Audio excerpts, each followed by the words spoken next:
a boy starts from point A and passes point C of a track ABC. So this ABC is a track and on which a boy is moving. Uh, Portion AB of length L is a straight. So this part is a straight. It's of length L. Portion BC is a semicircle of radius R. So this is a semicircle. And where R is less than L.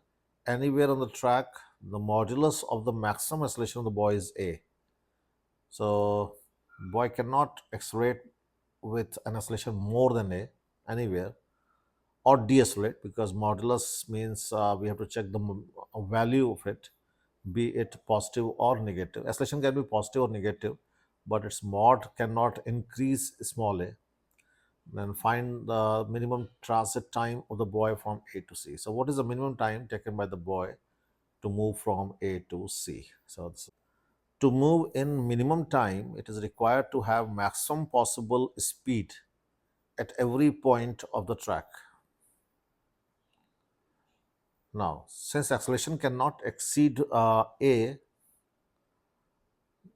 then on this track, if the moving speed is V, then we know that acceleration is V square by R. So on this track, V is A into R under root, and this is the maximum speed. So on this circular track, the boy cannot have a speed more than this. So circular track can be covered in a minimum time when the boy moves with this speed. This is the maximum speed. So that time is, call it t1. So the distance is pi r, half the length of circle, divided by this speed, root ar. So it is pi root r by a. So this is the minimum time in which the circular part can be traveled. On a straight part, there is no restriction on v. So boy can have any speed v. So the boy will try to have maximum speed in this straight part, but there is a glitch here, that whatever speed he acquires in the path AB, suppose V0, then at B he has to slow down to this speed V.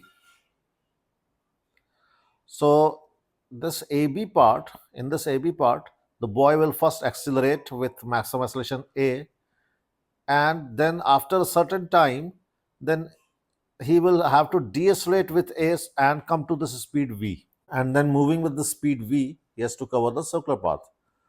So the straight part, on this straight part, boy will first accelerate from 0 to a maximum speed V0, and then he will decelerate, and at the end of the straight track, he will have this speed root AR.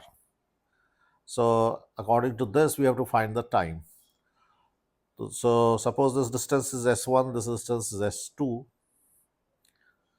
Then for S1, we can write this equation: V naught square is equal to U square plus 2A S1.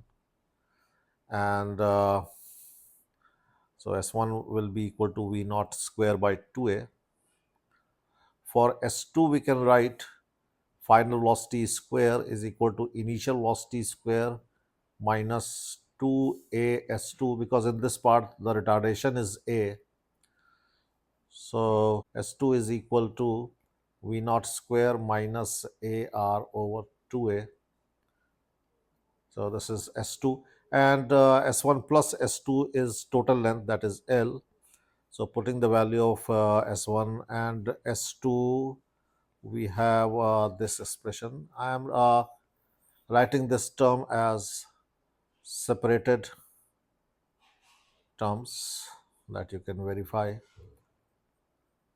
So V naught square by A is L plus R by 2. So that is 2L plus R by 2. So this gives V naught. So what maximum speed it will acquire on this straight part length. So that is A 2L plus R by 2 whole under root. So this is the maximum speed acquired by the boy on the straight part.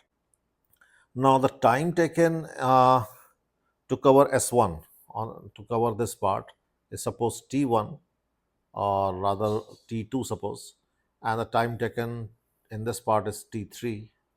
Then How to find T2? V0 is equal to U plus A T.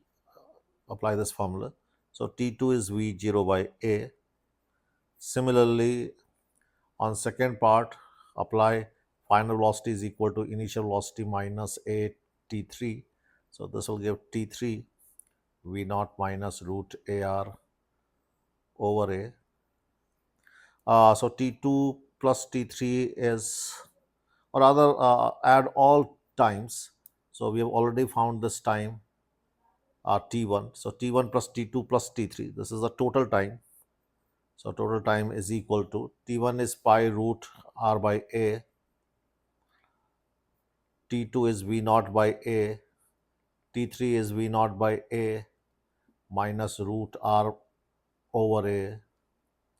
So clubbing these two terms, pi minus 1 root R by A plus 2 times V naught by A, and put the value of V naught, which is found earlier.